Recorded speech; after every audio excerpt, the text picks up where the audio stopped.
So far we have spent all month looking at a trilogy of Super Nintendo games, but for the rest of Super Star Wars month it is time to check out the two handheld ports of Super Return of the Jedi that somehow ended up happening.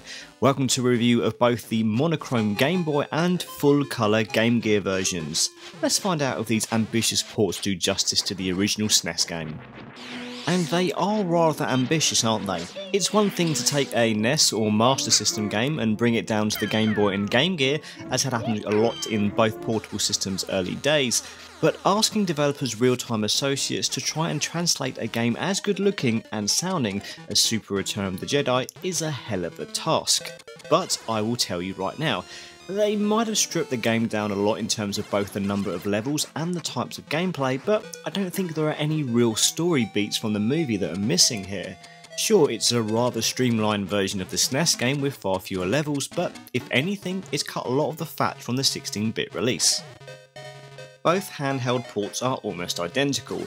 Obviously the graphics are different between the two systems, but there's absolute parity in the overall game mechanics and level design between the two games. I only noticed a few differences in terms of odd power-up placements, but the majority of both games are the same. In fact, I'd initially planned on reviewing each one of these titles separately, but they're just both so similar it would just be a fruitless exercise. So we're going to have some side-by-side footage so you can see for yourself how each version holds up against the other. Boot the game up and there's an unsurprisingly bleepy rendition of the Star Wars theme, but at least the cutscenes are mostly there, although no scrolling opening text for some reason, which does seem like quite an off omission for a Star Wars game. Start the game and we skip the Mode 7 land speeder section from the original SNES version and skip straight to the action platforming, which I think is better as that land speeder level is a little bit dull to begin with.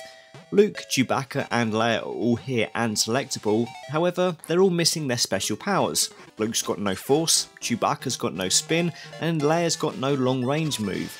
Both Luke and Leia can do their double jump attack and also have a block move activated by holding the attack button, which is incredibly useful throughout the entirety of the game. Without this spin move from the 16-bit version, Chewbacca's a bit rubbish by comparison, to be honest. The levels have been completely redesigned for this port, but are still recognisable in terms of visuals. The small sprites are really hard to see on an original portable system screen, but certainly passable if you can play on a larger display. In case you're wondering, all the Game Boy footage from this video has been captured using a Super Game Boy, because this is a Super Game Boy enhanced game, but sadly that just means it has a rather crudely drawn X-Wing cockpit themed border than anything else. As for the Game Gear version, I'm capturing this in a very roundabout way.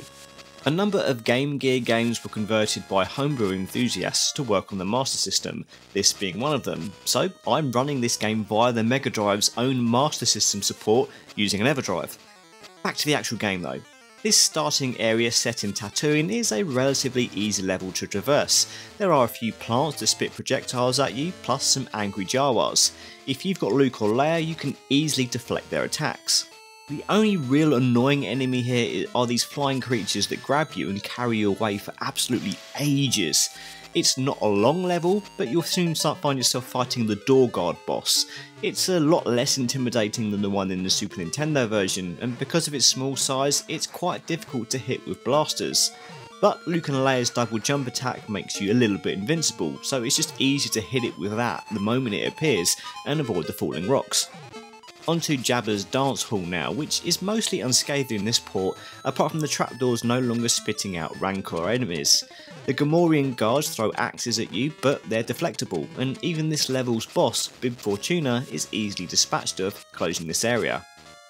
Han is rescued, but there's no time to talk about that, as Luke now has to fight the Rancor, which thankfully retains its huge screen-filling size.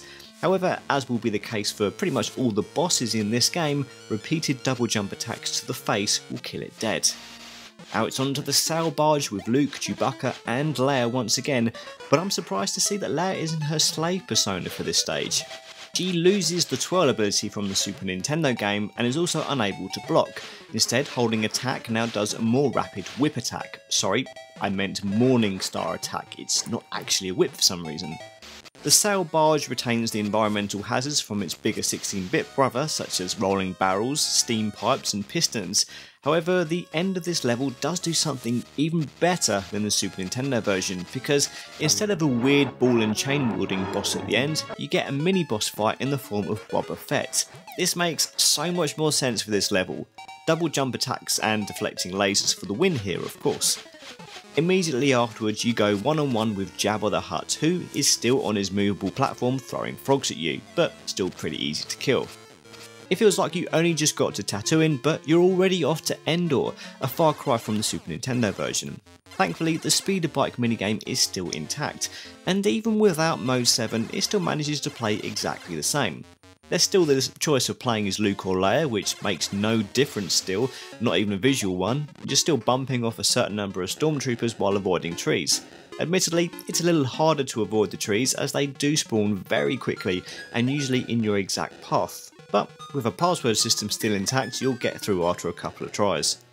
And another nice surprise for the next level, as Wicket the Ewok is a playable character here.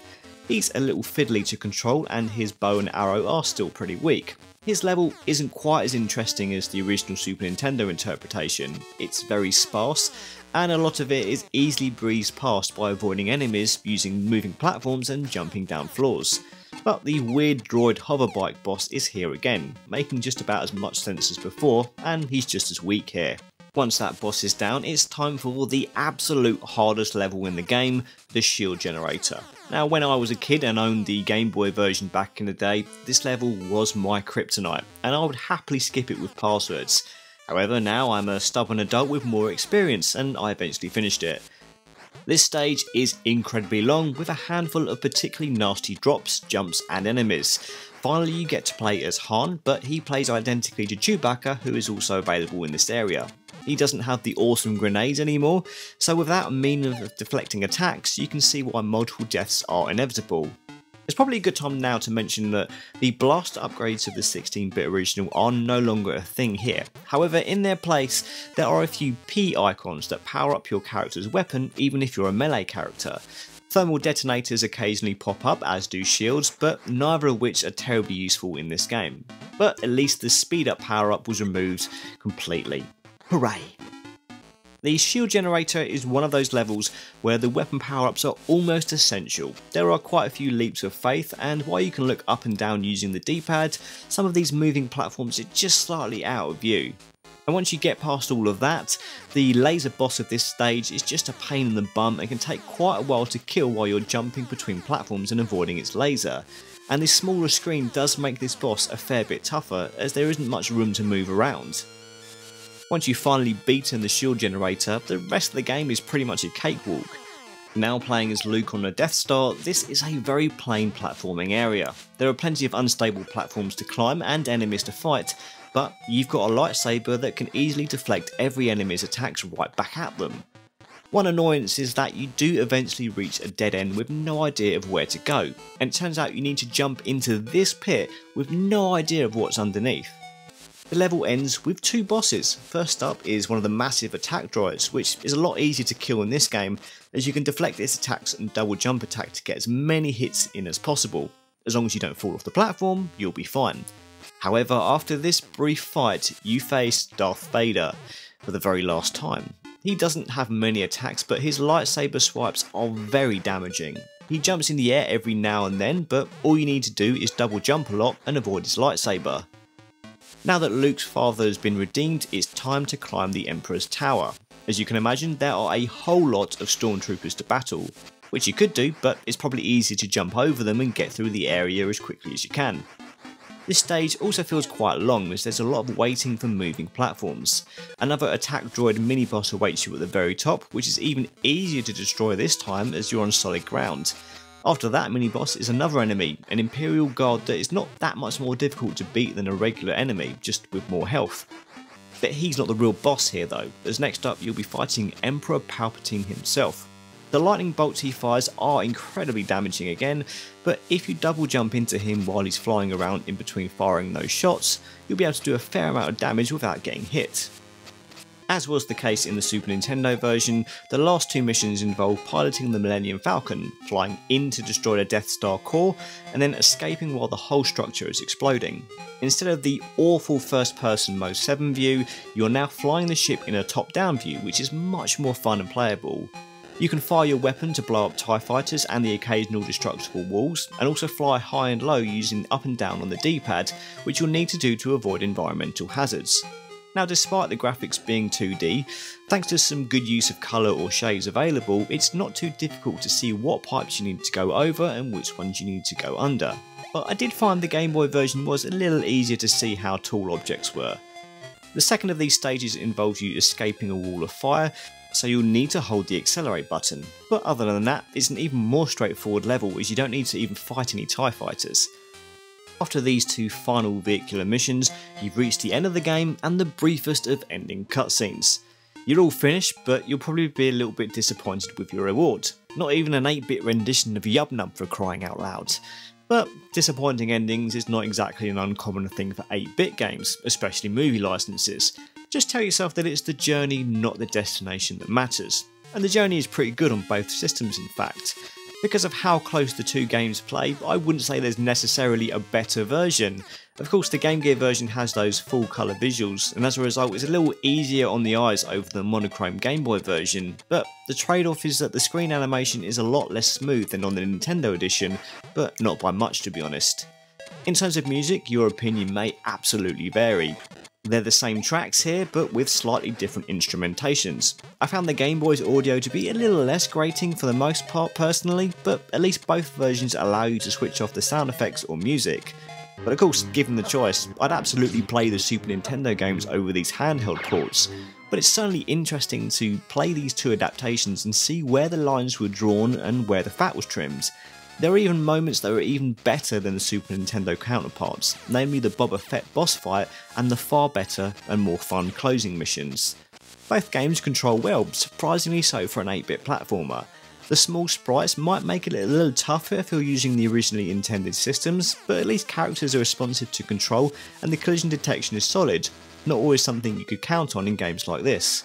And I'm not going to go out and say that these games are incredible and amazing, but it doesn't mean I'm not impressed with how good these ports turned out.